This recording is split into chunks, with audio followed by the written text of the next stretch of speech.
Assalamualaikum warahmatullahi wabarakatuh. Pada kesempatan atau sesi kali ini saya akan menyampaikan tema tentang integrasi informasi kesehatan, atau yang salah satunya adalah berkaitan dengan konsep satu data ya, atau kebijakan satu data. Nah, tentunya bahwa di materi yang sebelumnya saya sudah pernah menyampaikan tentang pengenalan sistem informasi puskesmas ya. Nanti akan ada sedikit kaitannya dengan itu, bahwa yang harus kita pahami bahwa integrasi sistem informasi kesehatan atau informasi kesehatan itu mencakup dari segala aspek, baik subsistem di dalam sebuah institusi ataupun sistem antar institusi. Artinya bahwa sebenarnya lebih besar daripada integrasi, intinya bahwa adanya health information exchange dan juga terjadinya interoperability atau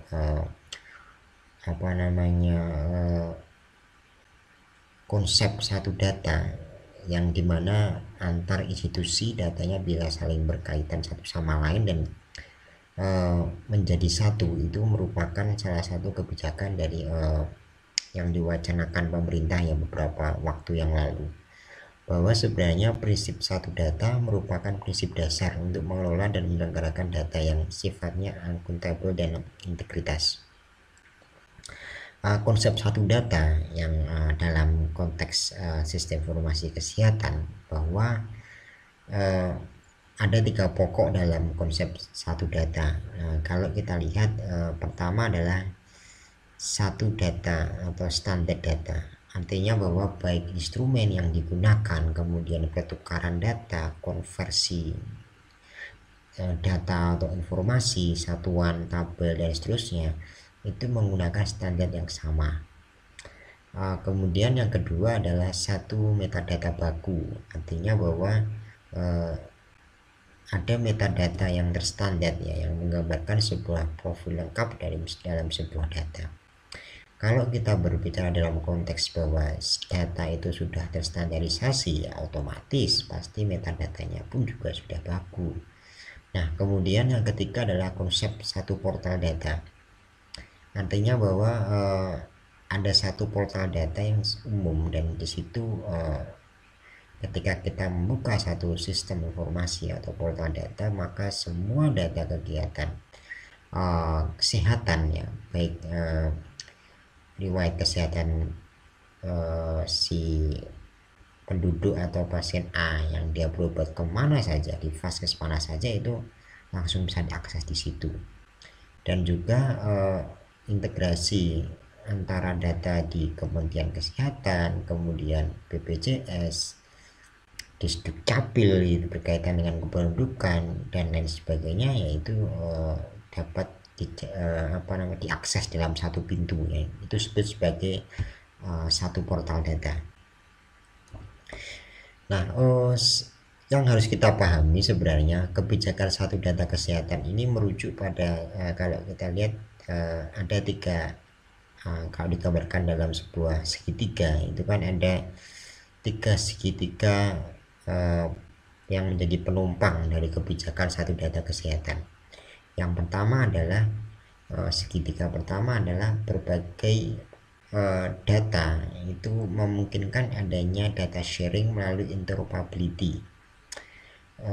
Interoperability ini merupakan konsep integrasi yang paling tinggi dan paling kompleks ya, karena kita sudah berbicara dalam tataran bahwa data atau informasi itu memungkinkan adanya sharing dan juga exchange ya, dan itu lintas institusi, maka itu bisa kita sebut sebagai interoperabilitas sistem. Nah, kemudian yang kedua adalah perbaikan proses pengumpulan data melalui standarisasi data itu sendiri. Artinya bahwa interoperability, bahkan integrasi pun tidak akan bisa berjalan dengan baik ketika standarisasinya memang belum baik ya, belum dilakukan standarisasi yang mumpuni berkaitan dengan proses pengumpulan dan pengambilan data. Kemudian yang ketiga adalah pemanfaatan data yang digunakan sebagai dasar atau pijakan untuk melakukan decision making ya, atau pengambilan keputusan. Itulah salah satu hal yang nantinya dapat menunjang kebijakan dari satu data kesehatan ini. Nah, sebenarnya kalau kita lihat kebijakan ini kan sudah cukup lama ya. Anda mungkin ingat ya, tahun 2000 EKTP itu tahun 2012 ada 13 kalau tidak salah, bahwa memang EKTP itu dulu kenapa dia berbasis elektronik dan di dalamnya ada chip informasi tentang data kependudukan seseorang, karena diharapkan ke depan nanti KTP itu ya SSO ya, single user identity. Artinya bahwa satu NIK itu nanti dipakai untuk kegiatan baik pelayanan kesehatan, pelayanan misal pajak, kemudian juga kebutuhan di asuransi kesehatan dan sebagainya, itu ya jadi satu di situ. Itu yang kita sebut sebagai kebijakan satu data. Meskipun pada implementasinya adalah bahwa ternyata EKTP yang kita miliki memang ya hanya sebatas EKTP saja gitu kan, tidak bisa diakses untuk kegiatan lain. Dan kalaupun kita buka data EKTP ya sebatas data private ya, individu dan data sosial ya, terlepas dari memang adanya kesalahan terkait kebijakan EKTP ini sendiri. Dan akhirnya memunculkan juga, kalau kita lihat, banyak muncul kartu kesehatan, kartu pendidikan, kartu sosial, kartu asuransi kesehatan dan seterusnya. Itu banyak sekali kartu-kartu. Jadi kalau kita lihat sebenarnya kebijakan dari kartu-kartu pun itu sebenarnya tidak bukan menyelesaikan masalah, yaitu sebenarnya tambah menambah masalah dan memundurkan kebijakan data kesehatan yang sudah ditetapkan sejak tahun 2014 sebenarnya. Namun malah sekarang banyak kartu-kartu sakti yang dikeluarkan.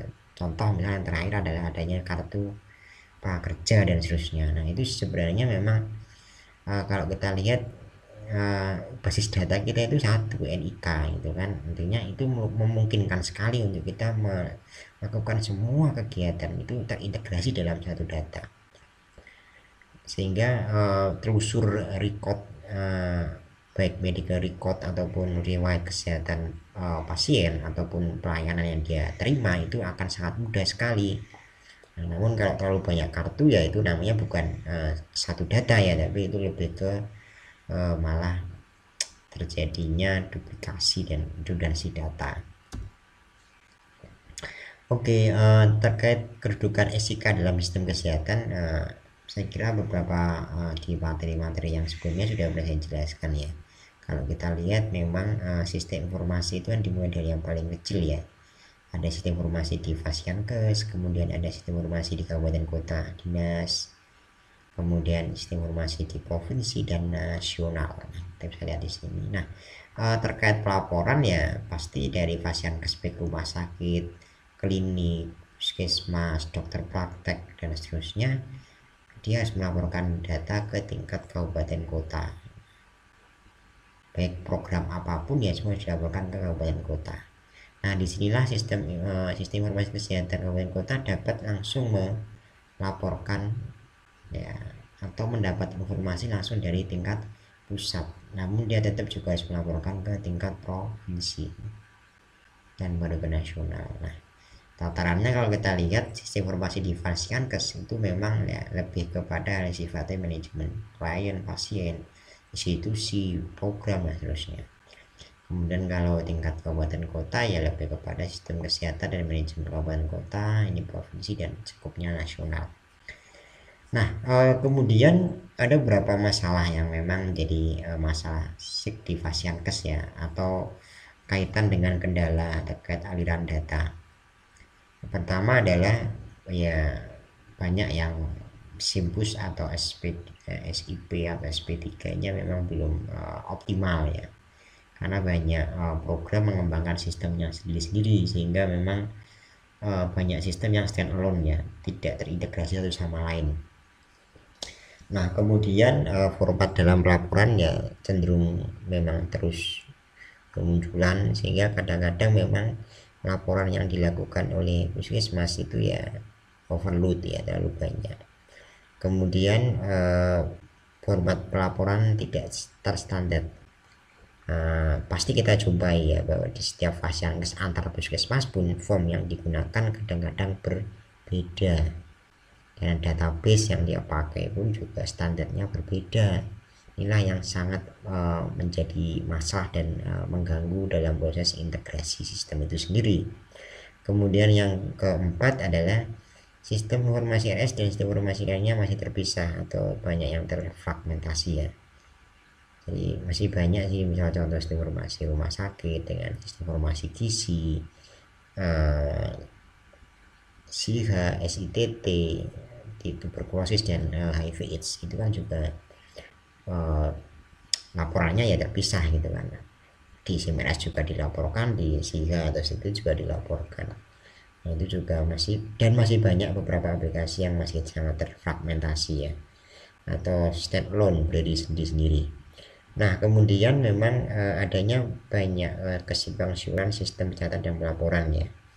Contoh misal beberapa daerah mencoba menyederhanakan laporan, ada yang menambahkan laporan juga. Jadi ya masih banyak daerah itu dibiarkan terlalu banyak membuat inovasi dan inisiatif sendiri, sehingga memang ya banyak daerah mencoba gitu kan, mana yang menurut mereka paling mudah yang mereka akan lakukan gitu kan, ini varian. Kemudian banyak daerah ini mengembangkan sistem secara terpadu di puskesmas dengan komputerisasi. Jadi kalau kita temui memang berapa puskesmas unit atau rumah sakit pun mereka mengembangkan sistem ya sesuai selera mereka, karena vendornya pun juga berbeda-beda gitu kan. Kemudian banyak timbul permasalahan ya terkait agregasi data dan baik di tingkat kabupaten, kota, provinsi ataupun nasional. Ini juga masalah dalam integrasi dengan agregasi data itu yang sangat berpengaruh ya, mulai dari jumlah yang dilaporkan kasus, kemudian koreksi datanya pun juga akan sangat sulit. Kemudian yang berikutnya adalah program kesehatan memang masih mengembangkan data pelaporan sendiri, kemudian penyampaian laporan kabupaten kota juga beberapa kurang berjalan lancar ya, terutama di daerah-daerah terpencil dan memang aksesnya cukup susah. Nah itu juga termasuk kendala juga. Nah kalau kita lihat kebutuhan data sesuai dengan tugas dan wewenang, kita bisa lihat misal di sini yang paling kecil puskesmas, kabupaten kota, provinsi, pusat, dan pimpinan ya. Ini apa namanya baik Kementerian Kesehatan ataupun juga koordinator kementerian ya. Kalau kita lihat di sini memang data prioritas itu ya lebih dari dinkes kabupaten kota sampai dengan yang paling atas. Puskesmas lebih ke teknis operasional ya. Kalau itu sudah di level 2 perumusan strategi dan kebijakan, ini level 3 pembinaan, pengendalian, pengawasan, ini kebijakan strategi dan nasional, dan ini penentuan kebijakan dan pengambilan keputusan. Oke, kemudian fokus penguatan SIG. Kalau kita lihat memang ya ini rentas sektoral ya. Kita bisa lihat dari lingkup paling kecil adalah masyarakat dan keluarga. Bagaimana masyarakat atau keluarga ini memang harus care atau aware dengan kesehatannya, sehingga mungkin dia sering melapor, berkoordinasi, ataupun juga mengunjungi fasiankes untuk sekedar ya agar riwayat kesehatannya bisa terrecord di fasiankes ya, baik di jaringan puskesmas ataupun jejaring FKTP lain. Contoh misal klinik, dokter praktek, dokter keluarga, dan seterusnya.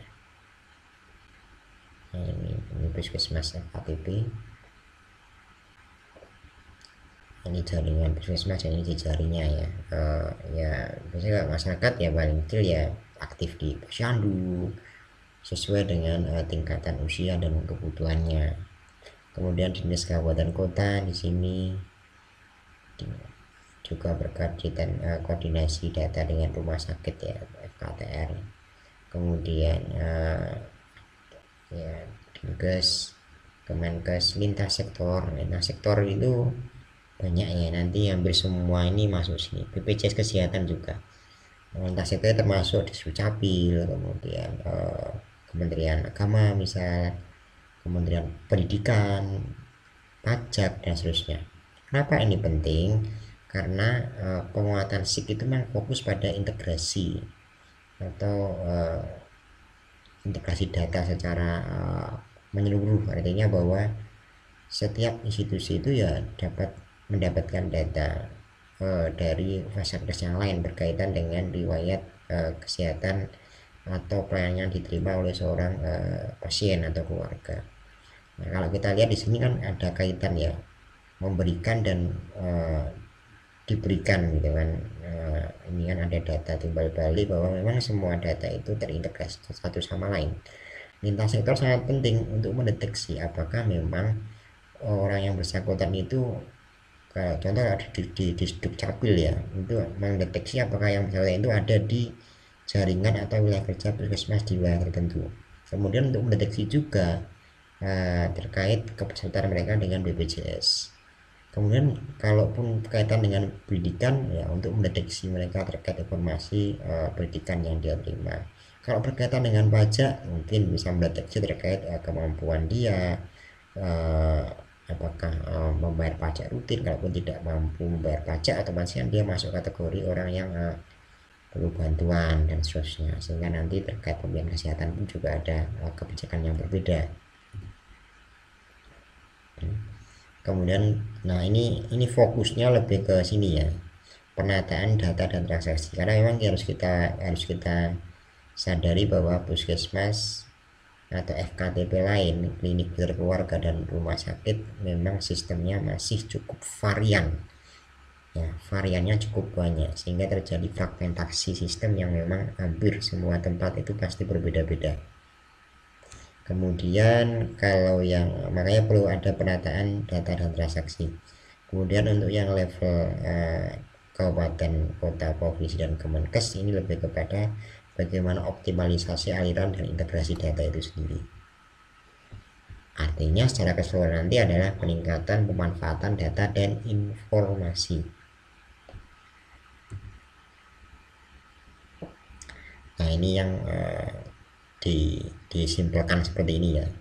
Ada aspek dasar, leadership, governance, regulasi, kebijakan, seterusnya, penataan data transaksi device yang optimalisasi, meningkatkan ketersediaan kualitas data informasi, meningkatkan kualitas dan kecepatan proses kerja, dan akhirnya adalah peningkatan pemanfaatan data dan informasi itu sendiri.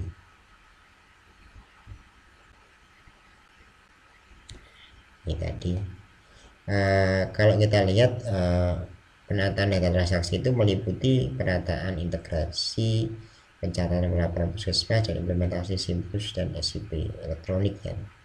Kemudian optimalisasi aliran dan integrasi lebih kepada penataan sistem pelaporan data terintegrasi dan implementasi DHS2 sebagai bank data kesehatan, atau yang DHS2 itu District Health Information System 2 versi 2. Ini merupakan aplikasi open source ya, sebagai aplikasi bank data. Memang fungsinya salah satunya adalah nanti untuk menjembatani adanya standarisasi data dan integrasi dengan sistem, antar sistem ya. Kemudian peningkatan pemanfaatan data informasi meliputi penyajian data dalam dashboard DHS2 ya, dan peningkatan kualitas data BFKDR.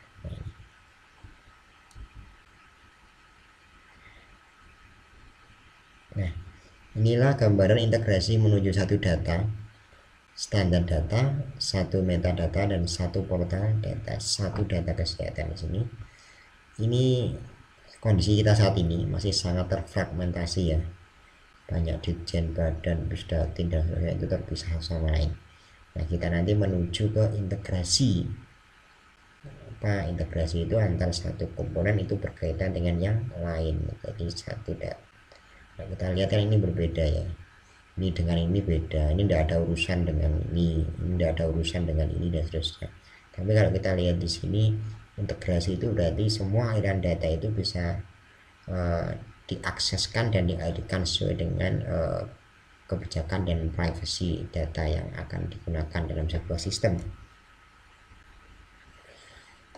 Nah, ini kalau kita lihat implementasi sistem elektronik dalam integrasi SIG. Ini jaringan puskesmas atau Fasiankes. Ini Fasiankes ada yang pakai SMRS, open source, GOS ya, Go open source, ada yang pakai SIGDA generik di sini Fasiankes. Kemudian data dialirkan ke kabupaten kota. Nah, disinilah di kabupaten kota itu ada DHIS 2 atau bank data tingkat kabupaten kota. Nah, ini ada Komdat application. Dari sini petugas survei lapangan pun juga nanti masuk ke sini dulu. Kemudian di sini nanti artinya semua ini aplikasi yang berbeda-beda di sini nanti distandarkan di dalam bank data kabupaten kota DHIS 2. Kemudian masuk ke sini bank data, ini ada DHIS 2 juga distandarkan di sini. Kemudian dialirkan ke Kementerian Kesehatan, dia juga punya bank data sendiri. Ada Dinkes provinsi, DHIS 2 lagi, dan sektor lain. Nah, ini unit-unit yang lain ya, contoh misalnya perpajakan, pendidikan, dan seterusnya. Artinya memang DHIS 2 digunakan sebagai salah satu tools atau alat untuk standarisasi data itu sendiri. Nah, kemudian terkait integrasi sistem informasi puskesmas, kita harus pahami bahwa topologi sistem informasi kesehatan secara elektronik itu memang cukup unik ya, karena kalau kita lihat memang ada kaitan dengan kabupaten kota tingkat 1, kabupaten kota tingkat 2, dan kabupaten kota tingkat 3. Nanti ada kaitan dengan Kementerian Kesehatan dan juga transaksi dengan BPJS Kesehatan. Ya, selama ini yang jelas seperti itu. Namun memang setiap daerah baik tingkat 1, 2, atau 3 itu kan memang memiliki kompleksitas permasalahan yang berbeda-beda, jumlah penduduk yang berbeda, wilayah kerja puskesmas dan Fasiankes berbeda, jumlah Faskes yang dimiliki pun juga berbeda. Inilah yang memang harus dipahami bahwa proses atau skema untuk mendesain sebuah topologi jaringan atau sistem informasi elektronik itu memang membutuhkan sebuah komitmen bersama yang cukup besar ya. Sebenarnya tidak perlu waktu yang lama, tapi komitmen itu penting ya. Proses itu kan bukan berarti harus lama atau cepat, tapi memang komitmen itu yang penting. Artinya memang jika stakeholder atau pengambil keputusan itu memiliki komitmen yang baik ya,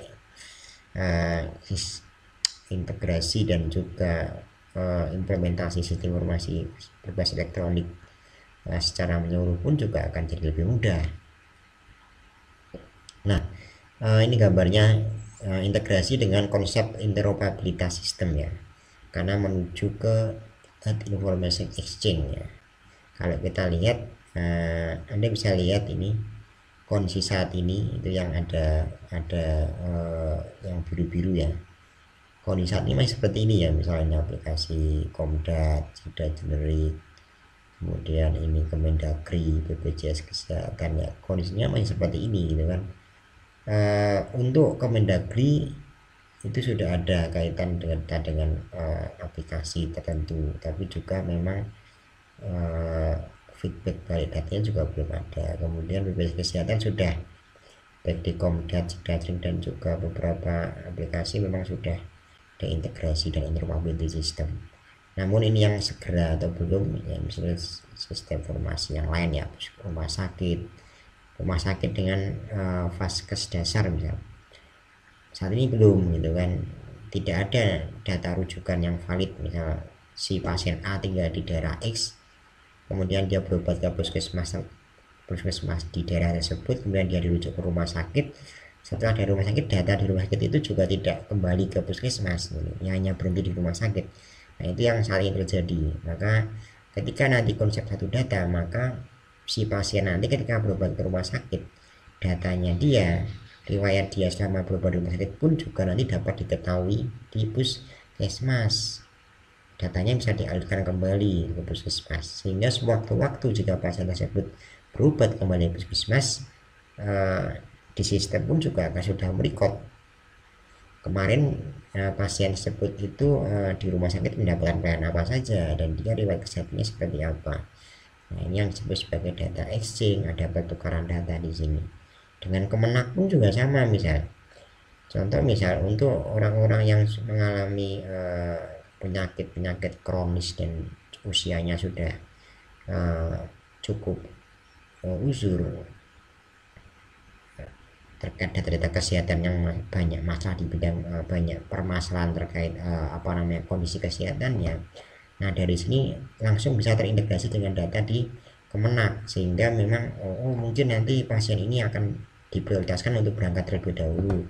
Kemudian karena dilihat di catatan kesehatannya itu pasien ada banyak masalah terkait riwayat kesehatan, maka dia harus diberikan pelayanan khusus atau pendampingan tenaga medis dan seterusnya. Ini yang kita sebut sebagai integrasi ya. Jadi data itu tidak berdiri sendiri dengan tidak hanya kesehatan, kemudian agama, kemudian Kemendagri enggak. Artinya data orang itu karena setiap orang itu memiliki haknya ya, sebagai warga negara itu memiliki hak dia memberikan pelayanan yang baik dan juga setara ya. Artinya memang semua kegiatan pelayanan yang pernah dia alami harus direkod dalam satu data.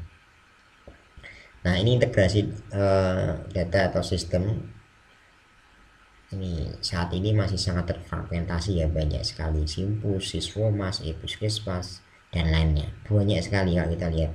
Mungkin ada puluhan bahkan ratusan sistem informasi yang menyediakan atau vendor-vendor ini menyediakan untuk ribuan puskesmas yang ada di Indonesia.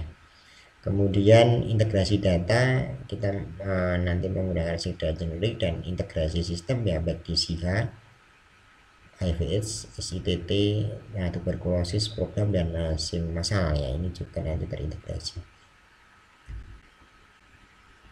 Nah, kalau kita lihat implementasi ke depan untuk jangka panjang, memang DHS2 ini difungsikan sebagai standarisasi ya.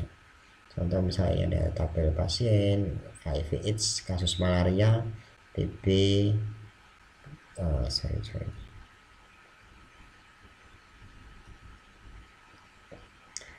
saya ulangi lagi, ini ada database HIV/AIDS, malaria, TB, kemudian programnya, kemudian seterusnya semua dialihkan ke dalam data generik dan juga ada bank data kesehatan nasional, sehingga ini kita bisa melakukan telusur dan merecord dengan cara yang cukup baik ya.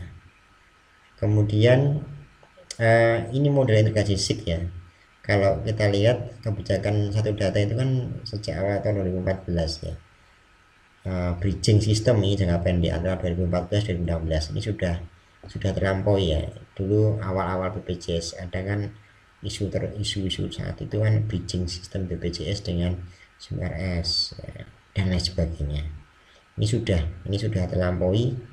Namun modular sistem jangka panjang yang itu integrasi sistem ke dalam program sudah generik versi 1.4 sudah dilakukan, tapi sampai 2019 memang belum semuanya terlaksana.